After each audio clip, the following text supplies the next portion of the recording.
ನಮಸ್ಕಾರ, ನಾನು ಗುಜಾನ್ ಪೂಜಾರಿ. ಶಿಕ್ಷಣದ ಬಗ್ಗೆ ಮೇ ತಿಂಗಳಲ್ಲಿ ಪಂಚಾಯತಿಗೆ ಒಂದು ವಿನಂತಿ ಮಾಡಿಕೊಂಡಿದ್ದೆ. ಕನ್ನಡ ಭಾಷೆಯನ್ನು ಒಂದು ಬಿಟ್ಟು ಉಳಿದ ಎಲ್ಲ ವಿಷಯಗಳನ್ನ ಇಂಗ್ಲೀಷಲ್ಲಿ ಕಲಿಸಿ ಮೊದಲನೇ ತರಗತಿಯಿಂದ ಪ್ರಾರಂಭಿಸಲು ಹೇಳಿದ್ವಿ, ರಿಕ್ವೆಸ್ಟ್ ಕೊಟ್ಟಿದ್ವಿ. ಆದರೆ ಇಲ್ಲಿವರೆಗೆ ಅದರ ಮೇಲೆ ಯಾವುದೇ ಒಂದು ಕ್ರಮವಿಲ್ಲ.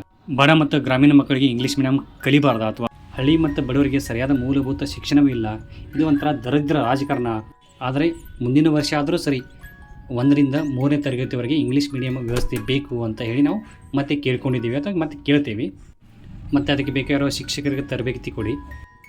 ಕನ್ನಡ ಶಾಲೆ ಶಿಕ್ಷಕರು ಅತ್ಯಂತ ಪ್ರತಿಭಾವಂತರು. A for apple, B for ball ಕಲಿಸೋದಕ್ಕೆ ಅಷ್ಟೊಂದೇನು ಕಷ್ಟ ಆಗಲ್ಲ. ಶಿಕ್ಷಕರಿಗೆ ಸಾಧ್ಯವಿಲ್ಲದ್ರೆ ಅವರನ್ನು ಬದಲಾಯಿಸಿ ಅವರಿಗೆ ಆ ಪೊಸಿಷನ್ನಲ್ಲಿ ಬೇಕಾಗಿರೋಂಥ ಬೇರೆ ಹೊಸದಾಗಿ ಶಿಕ್ಷಕರನ್ನ ನೇಮಕ ಮಾಡಿಕೊಳ್ಳಿ ಅಂತ ಕೂಡ ನಾವಿಲ್ಲಿ ಇಷ್ಟಪಡ್ತೀವಿ. ಇನ್ನು ಎರಡನೇದಾಗಿ ಕ್ರೀಡಾಪಟುಗಳಿಗೆ ಬೆಂಬಲ. ನಮ್ಮ ಊರಿನ ಕ್ರೀಡಾಪಟುಗಳು ಭಾಳಷ್ಟು ಪ್ರಾಮಾಣಿಕವಾಗಿ ಪ್ರಯತ್ನಗಳು ಮಾಡ್ತಾಯಿದ್ದಾರೆ. ಆದ್ದರಿಂದ ನಾವು PDOವರಿಗೆ ಅವ್ರಿಗೆ ಬೇಕಾಗಿರೋಂಥ ಒಂದು ಪೌಷ್ಟಿಕಾಂಶ ಆಹಾರ 2 ಮೊಟ್ಟೆಗಳು ಅಥವಾ 2 ಬಾಳೆಹಣ್ಣುಗಳು ಅಥವಾ 100ರಿಂದ 150 ಗ್ರಾಮ್ ಕಡಲೆ ಕೊಡೋಕ್ಕೆ ಯಾವುದಾದ್ರೂ ಪ್ಲ್ಯಾನ್ ಮಾಡಿ ಅಂತ ಕೇಳ್ಕೊಂಡಿದ್ದೀವಿ.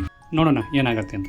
ಕಲ್ಲೋಳು ಮತ್ತು ಕಲ್ಲೋಳು ಜನರಿಗೆ ಒಂದು ವಿನಂತಿ. ಪಂಚಾಯತ್ ಸದಸ್ಯತೆ ಅನ್ನೋದು ಏನಿದೆಯಲ್ಲ, ಅದು ನಮ್ಮ ಲೆವೆಲು ಅಥವಾ ನಮ್ಮ ಮಟ್ಟವನ್ನು ತೋರಿಸೋ ಹುದ್ದೆ ಅಲ್ಲ. ಇದಕ್ಕೆ ಅದೇ ಆದಂಥ ಭಾಳಷ್ಟು ರೆಸ್ಪಾನ್ಸಿಬಲ್ ಕೆಲಸಗಳು ಇರುತ್ತೆ. ನಿಮಗೆ ಅರಿವುದಲ್ಲೇ ನಿಮ್ಮನ್ನು ಬಳಸಿಕೊಂಡು ನಮ್ಮ ಗ್ರಾಮವನ್ನು ವಂಚಿಸಲು ಯೂಸ್ ಮಾಡ್ತಾರೆ. ನೀವು ನಿಮ್ಮ ಮುಖ ಮುಂದೆ ಇರುತ್ತೆ, ಆದರೆ ನಿಮ್ಮ ಹಿಂದುಗಡೆ ನಿಮಗೆ ಗೊತ್ತಿಲ್ಲದೆ ನಿಮ್ಮ ಹೆಸರಲ್ಲಿ ತುಂಬ ಭ್ರಷ್ಟಾಚಾರಗಳಾಗ್ತಾವೆ. ನಿಮ್ಮನ್ನು ದುರುಪಯೋಗ ಮಾಡ್ಕೊಳ್ತಾವೆ. ಕಲ್ಲೋಳು ಊರಿಗೆ 100 ಕೋಟಿ ಅಂತ ವಂಚನೆಗಳು ಆಗ್ತಾಯಿದ್ದಾವೆ. ಮುಂದಿನ ಬಾರಿ ಪಂಚಾಯತ್ ಸದಸ್ಯರಾಗುವ ಮೊದಲು ನಿಮ್ಮ ಪಾತ್ರವನ್ನು ಅರ್ಥ ಮಾಡಿಕೊಳ್ಳಿ. ನಮಸ್ಕಾರ.